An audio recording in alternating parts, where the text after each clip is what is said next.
Hello नमस्कार साथियों। स्वागत है आप लोगों का मेरे चैनल ईडट अड्डा में, जिसमें मैं आज बात करूंगा बायोलॉजी के एक नए अध्याय, जिसमें हम लोग श्वसन तंत्र और उत्सर्जन तंत्र के बारे में हम लोग बात करेंगे। जैसा कि आप जानते हैं कि लाइफ प्रोसेस के अंतर्गत जो होता है वो रिप्रोडक्शन, डाइजेशन, ट्रांसपोर्टेशन, रिस्पायरेशन और एक्सक्रीशन सिस्टम आते हैं। चूँकि आज हम इसी पे बात करने जा रहे हैं कि पहले रिस्पायरेशन सिस्टम के बारे में पहले हम लोग बात करेंगे। रिस्पायरेशन सिस्टम होती क्या है। जैसा कि आप जानते हैं कि बाहर की वायु को शरीर के अंदर लेने और दूषित वायु को शरीर के बाहर निकालने की जो प्रक्रिया होती है उसे हम लोग रिस्पायरेशन कहते हैं। आप जानते हैं कि जो वायु शरीर के अंदर लेते हैं उसको निःश्वासन यानी कि इन्हेलेशन भी कहते हैं, और जो दूषित वायु जो शरीर के बाहर निकालते हैं उसे हम लोग एक्सहेलेशन यानी कि उच्छ्वसन भी कहते हैं। और इन दोनों प्रक्रिया को हम लोग क्या बोलते हैं, श्वसन यानी कि रिस्पायरेशन कहते हैं। और ये दोनों प्रक्रिया साथ साथ चलती है।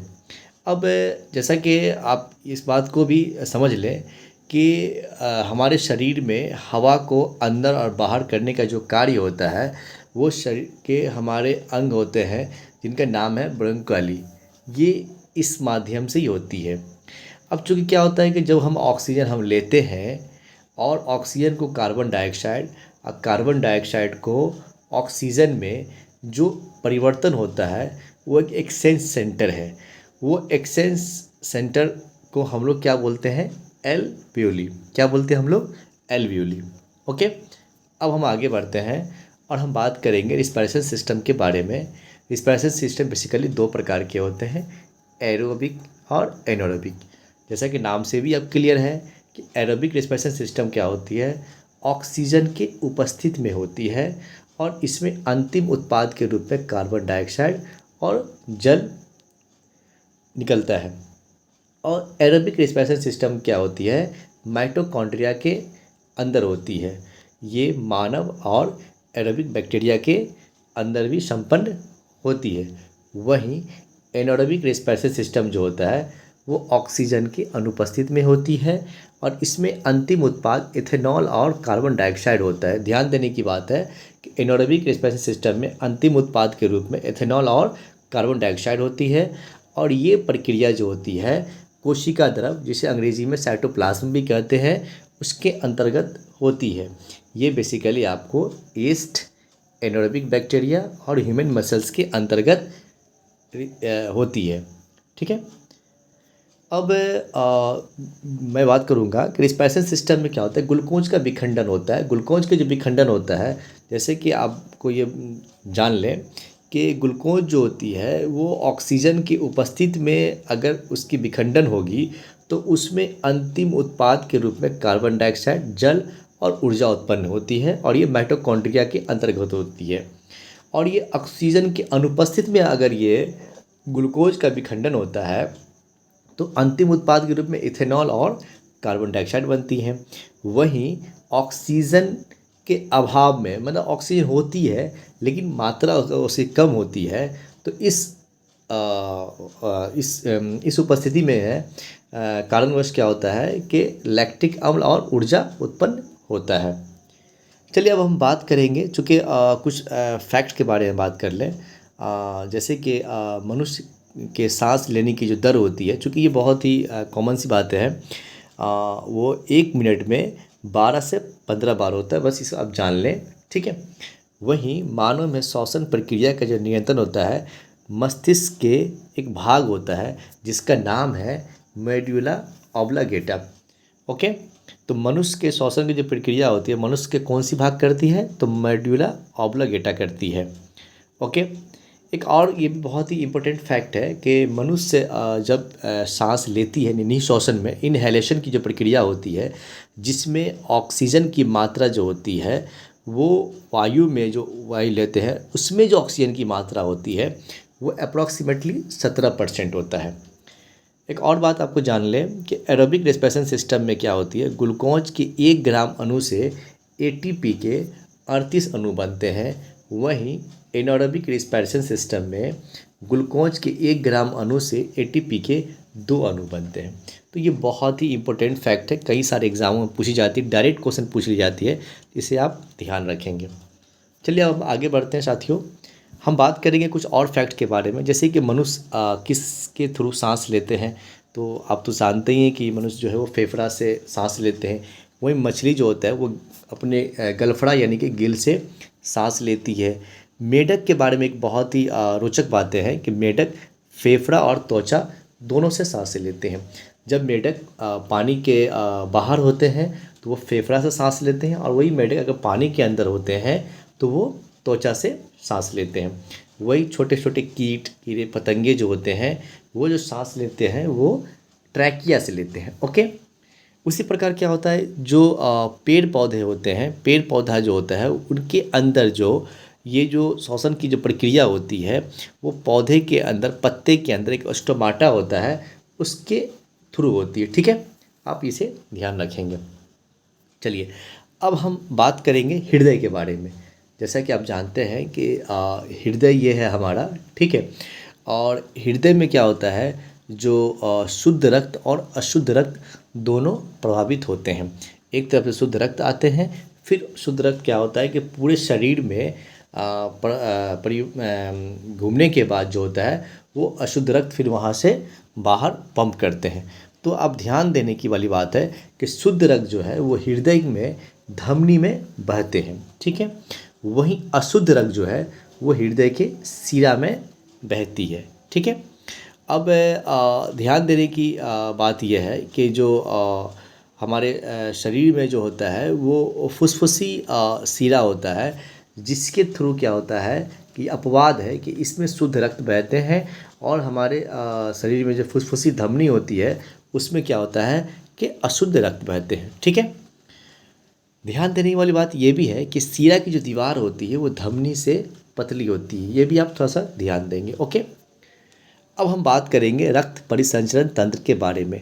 रिस्पिरेशन सिस्टम के अंदर क्या होता है कि जब हम सांस लेते हैं तो फेफड़ा के से क्या होता है कि ऑक्सीजन हमारे शरीर में, पूरे शरीर में प्रभावित होती है। फिर उसके बाद क्या होता है कि फिर वो वापस फेफड़ा होते हुए फिर हम लोग श्वसन के माध्यम के थ्रू हम लोग क्या बोलते हैं वो कार्बन डाइऑक्साइड को बाहर छोड़ते हैं। तो अब ध्यान देंगे कि ये जो रक्त परिसंचरण तंत्र है, सबसे पहले जो हम सांस लेते हैं फेफड़ा से, तो ऑक्सीजन क्या होता है फेफड़ा होते हुए सबसे पहले, जिसमें वायु क्या होता है हमारे रक्त में घुल जाते हैं, और फिर ये बायां आलिंद, अब बायां आलिंद के बाद बायां नीले में जाते हैं। फिर ये क्या होता है कि पूरे शरीर में गमन करती है। फिर वहाँ पे जब पूरे शरीर में हमारे रक्त जो है वो घूम लेते हैं, तो उसमें क्या होता है कि ऑक्सीजन की खपत हो जाती है। जैसी ऑक्सीजन खपत हो जाती है तो उस रक्त को हम लोग क्या बोलते हैं, अनॉक्सीकृत रक्त बोलते हैं, क्योंकि इसमें ऑक्सीजन ख़त्म हो जाती है। अब फिर क्या होता है कि वहाँ से फिर ये दायां आलिंद, फिर दायां नीलय, और फिर दायां नीलय के बाद वापस फेफड़ा में चली जाती है, और फिर फेफड़ा से फिर हम उसे हम एक्सेलेशन के माध्यम के द्वारा हम ऑक्सीजन को कार्बन डाइऑक्साइड में बदल करके बाहर हम लोग भेज देते हैं, ठीक है।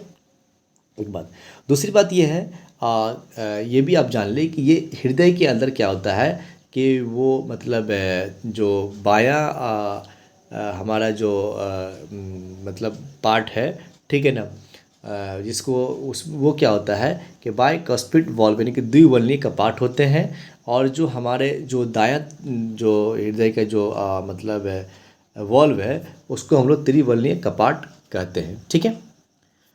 चलिए अब हम आगे बढ़ते हैं, और हम चूँकि रिस्पिरेशन सिस्टम के बाद हम लोग बात करेंगे एक्सक्रेशन यानी कि उत्सर्जन सिस्टम के बारे में हम लोग बात करेंगे।